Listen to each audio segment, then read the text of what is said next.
The pressure on fresh produce companies to avoid damage to the environment is greater than ever. And one area in which environmental sustainability is a key concern is in labelling. The billions of labels that are attached to fruits and vegetables sold all over the world every year remain an important tool for fresh produce brand marketers.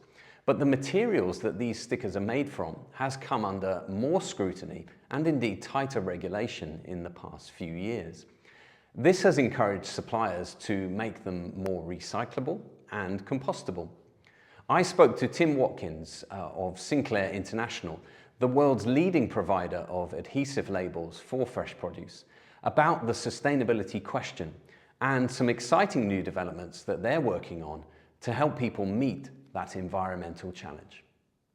Okay, so Tim, Sinclair is looking for a more environmentally friendly label, and this is a search that is ongoing. Can you tell us what progress you've made on that front? Yeah, sure. Well, we started this many years ago, about 12 years ago, looking for materials, suitable materials to make a certified compostable label. And that is where the problem lies. You need materials that will compost easily in ambient temperature, but also will stay on the fruit from packing all the way through the shipping to the retailer, to the customer's fruit bowl. And to be honest, there weren't any materials around at that time that sort of fitted the bill. But we worked on this and we developed the first eco-label, which was basically a certified compostable face stock. About 10, 12 years ago, something like that.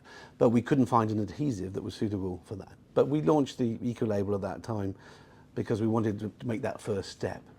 And we've used that material in numerous applications since.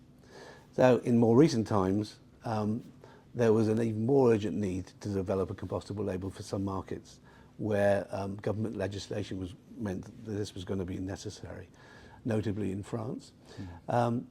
But we managed to find a material that we were able to get certified home compostable, and that's the construction of the label, including the adhesive and in fact the inks as well, what we call the eco inks. So each of the elements are home compostable in their own right, and together they're certified as a construction. It was our first attempt. It works very well on bananas, interestingly. Works less well on some other products. In some environments it will work okay, but it's not really the answer.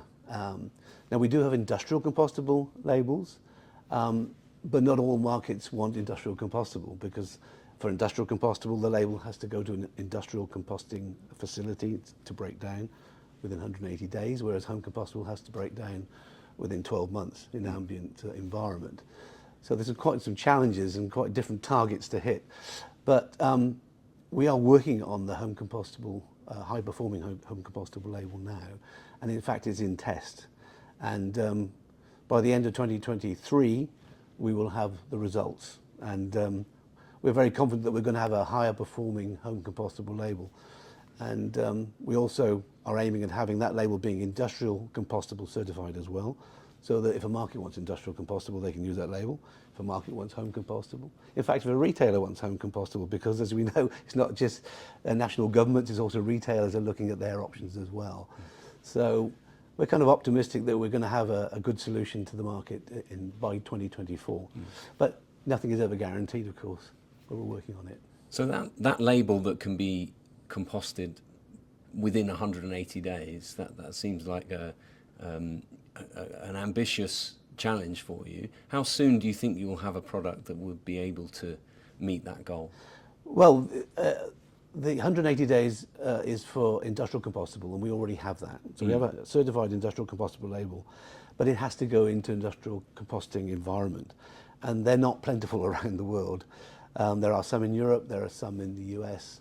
But what I think the demand that's coming through is they just want a label that the retailers can have, that they know when it goes to consumer, it may not go into home compost because not everyone has home compost, but if it's a label that will break down in home compost, then you know it's going to be safe for the environment, because being compostable means it's safe for the environment and will break down, biodegrading to food safe and environmentally safe elements. Okay.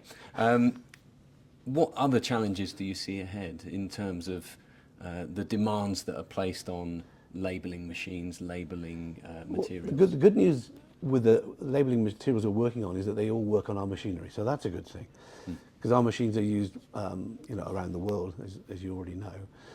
But the labels that we're developing will work on those machines. There's no need to change the machinery or anything, so that's a good thing. It's purely down to what material needs to go to which market, and we hope we'll have the label that suits almost all needs, but we'll always have a series of materials that different markets might have slightly different requirements. Sometimes there are requirements for straightforward paper labels, for example. We already have that in our range.